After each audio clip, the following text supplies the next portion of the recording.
Welcome to Feminist Founders, the community for entrepreneurs who are ready to reject toxic capitalism and do business differently and better. We're your hosts, Becky Mollenkamp and Faith Clarke, and we're so excited you're here. If you'd like to support our work, please consider a paid membership. Information is in the show notes. But without further ado, let's get into today's episode. Hi, Faith. Hey, Becky. How's it going? I'm good. We're talking about discomfort and conflict because we are doing a whole series on discomfort. And I think starting with just some understanding of language is always helpful whenever we're talking about concepts. And I think the difference between discomfort and conflict is not always obvious for some folks. I think they are often treated as synonyms, not cinnamon, synonyms. And I'm very excited to sort of parse out what those differences are because frankly, I have a feeling I have some thoughts and clarity, but also I think there may be some murkiness for me. And I think, always with language, this is part of what we deal with here in this part of the world. Like language is so contextual and so specific to people.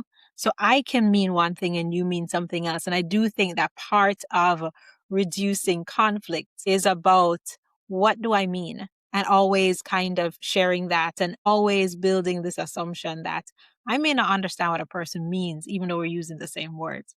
But anyway, so Isn't that true? right, discomfort versus conflict. I think just when I think discomfort, I think somatics. In your body. Yeah, it's the thing that I'm feeling that is a sensation churning in my stomach. It's my body's it's my body's danger or pause signal that's kind of showing up in some way. And I may or may not even be noticing it and in a conscious way and therefore processing, wait, what's going on for me? But it's that whether lots of us will feel it in our stomach, but it's the tightness in our shoulders, the choking in our throats, like I'm feeling something that says something isn't right for me. Yeah. Fundamentally is discomfort. And I think what tends to happen is with our discomfort, we have stories. And depending on the context that we're in and the stories that we have, then we have some kind of meaning making to this body somatic experience. And I think that is then where we start to get into this place where are we telling the same story about this thing and what I make meaning? A lot of us feel that my discomfort means I'm being harmed. And is that really true? There's a lot that happens in our meaning making around the discomfort, but I'll just stop. Yeah, I mean, that's interesting because so when I'm sitting in my head as you're talking, thinking, okay, what do I see as a distinction between discomfort and conflict? And my head immediately goes to one being more internal and one being more external. And so I can have discomfort without anyone else involved, right? Conflict, and this may not be entirely true because maybe I can have conflict without anyone else involved, but my immediate sort of reaction to that is conflict is between or among people, and discomfort is my internal feelings. So sort of what you're saying too about that embodied feeling, but it's my internal experience of what's happening in a way that feels unpleasant. So discomfort is unpleasant internal feelings in reaction to something. And then in my mind, conflict is more the external of there is an unpleasant or a difficult experience happening between or among people. That's where my head goes. Does that feel aligned with what you're saying? Yeah. So when I think about conflict, I think specifically about the clash in our stories. So it is, yeah, I'm having a thing, but this thing that I'm feeling, we don't have, if I'm uncomfortable and you're uncomfortable and we're in discomfort about the same thing and our stories align, there's no conflict. We're both going up the roller coaster. We both are real scared of roller coasters. And this is, so it's when our stories don't align. We're on the roller coaster, but I think you're holding me there against my will. That's when we have conflict. So the conflict is in the differences in our stories. And I think I make conflict specifically about difference and how we engage difference. And so we don't have to engage difference with conflict. We can engage difference and even discomfort that comes from difference. We can engage that with curiosity. We can kind of pause, whatever it is that we have a lot of other choices, but there is something about the meaning making that we have around difference and the risks associated with that that will put us in conflict with the other person or the entity that has a different story from what we have. Well, and again, my filter is obviously as a white woman, so this may be a different experience for you than it is for me. But my experience has always been that I have been made to believe that discomfort, or maybe even more specifically, that conflict is bad, that I should do whatever I need to do to bring down conflict. That conflict is somewhere I don't like to be. It feels very uncomfortable for me. So I have a lot of discomfort with conflict. I have discomfort when there is disagreement, when our stories aren't aligned. But I also have discomfort with discomfort. I've also learned that my discomfort is not, probably because I'm so used to, as a white bodied person, having my comfort be tended to all the time, so that when I'm not feeling comfortable, when there is this internal discomfort about whatever it is, that makes me feel very tense. Like I feel this need to quickly remove the discomfort. And the same is true with conflict. I feel a need to quickly bring down, to reduce, to eliminate the conflict because I need to get out of discomfort. And I don't know if that's a human experience. I think most people probably don't enjoy discomfort, but I think that there are probably differences culturally and otherwise that have our own individual experiences with discomfort and conflict, how we relate to those. Yeah. And I think some of that is about power dynamics and personality as well. Because if you have the power, if you have the privilege, if you know that you will be successful in the conflict, you don't tend to avoid the conflict. So there's another story there about your wrongness or your ability or lack of ability to be effective in it, or how you will be perceived. For me, the stories of the angry Black woman. So there is will I be successful, but also at what cost to me to be in this conflict with this person, when what it will do is cause them to align me with a stereotype that I may not want. Although now I'm coming to say, you know what, anger is pretty powerful. Yeah, I align.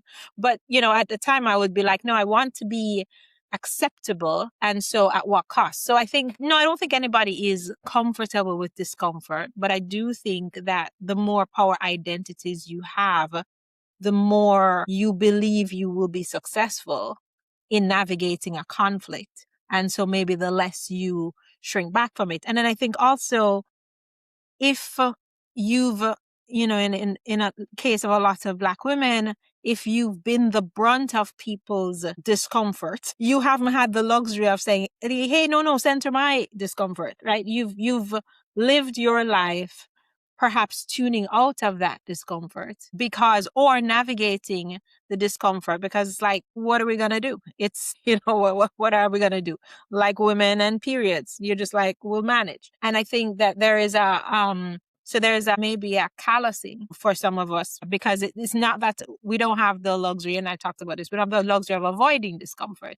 There Right. is little success in trying to placate. So there is but I think also, and my kids and I talked about this a lot, that for every skill that you've had to develop because of a marginalized identity, and there's a like an agility in that area. So I may not back out of a conflict. Like I will be like, wait, hang on, let's talk this through, because I felt that feeling in my body.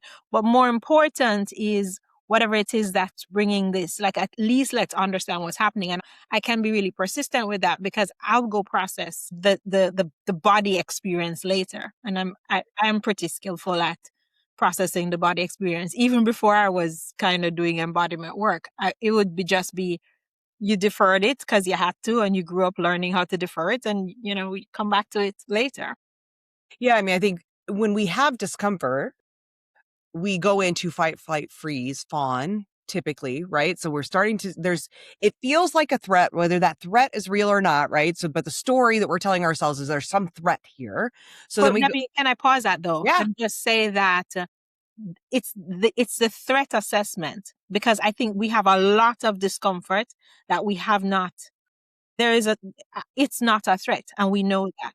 So in our interpersonal stuff and a lot of our society stuff, for whatever reason, it's easier for us to say, oh, this is a threat. And threat assessment is just, I don't have the ability. I can't know that I can come through this successfully. I don't know that I have skills, resources, strength. So it's when whatever the activation is feels like it's bigger than us. So I'm always curious about, well, what made me, especially when I'm in with another person, two of us seeming very similar, and yet I feel like this is a threat and the person doesn't. And it's like, what's the difference in our internals that causes one person to say, there's a threat? So once discomfort is you assess it and say, yeah, there's a threat here, then that's when it moves over into this other place.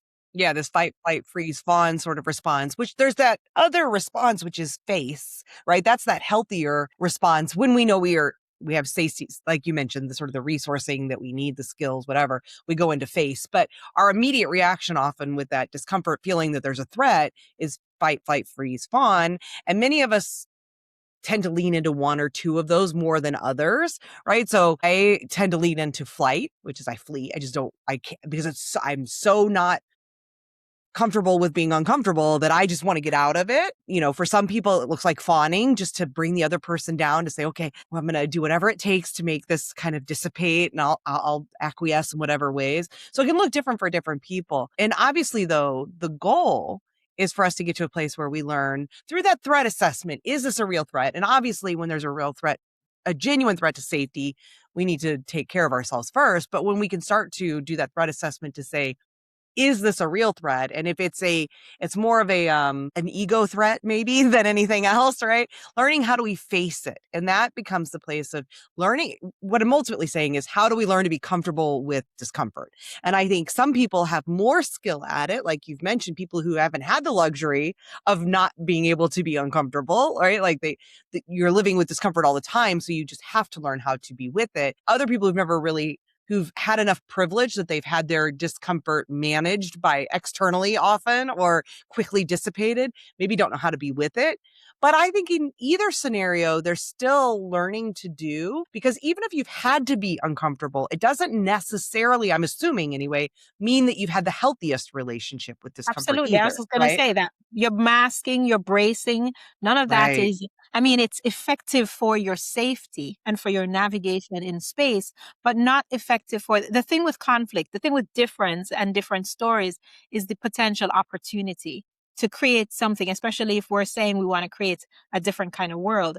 Then there is world creation is happening right between our differences. That's where it's happening. So to to meet difference with the skill of self-management, self-regulation, and co-regulation. And then, wait, so how do we build this both? And that's kind of where we want to be. And that doesn't happen when we brace and mask and firm up and armor up. Neither does it happen when we're fleeing the scene or we're fighting. I've heard that there's some research, outside research, the initial fight, flight, freeze, I think. Maybe fight, flight was primarily white male research. And as they've expanded it, they've added freeze and face. But I've heard And fawn, because fawn tends to be a big one among women, certainly at least white women, but probably most women. We learn that we have to make the other person feel better.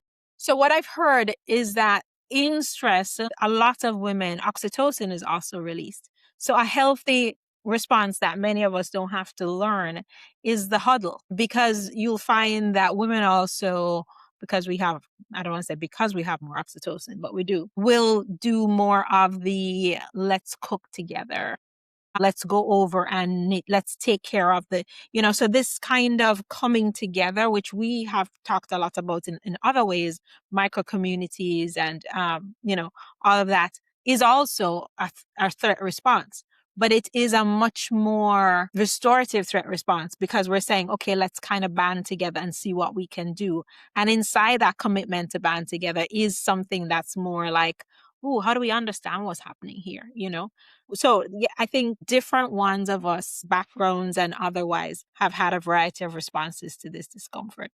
Yeah. And it's, I think, the first piece of the sort of puzzle of learning the healthiest ways through discomfort is probably that part, like that threat assessment you mentioned. And then also this piece of just understanding your sort of automatic, these like automated knee jerk responses. And then what does it look like to shift into something that is a little healthier in that? Because the only way to learn how to be with conflict in a way that's really healthy and actually not only because healthy conflict exists. I think some people are like, no, conflict is always bad. That's not true. Healthy conflict exists and is actually important often for creating something that's even better, right? Often through healthy conflict, out of that comes something that's much better for everyone involved. But we can't get to that if we don't know how to be with conflict and how to be with our own discomfort in that scenario. So I think that's, I mean, when we're going to be doing quite a few of these sort of shorter episodes around discomfort, and I think that's kind of what we want to showcase is some of that process and some of that through just sharing some of our own stories of discomfort, ways we've handled it, maybe not as healthy, and shifts that we've made to be able to be with discomfort.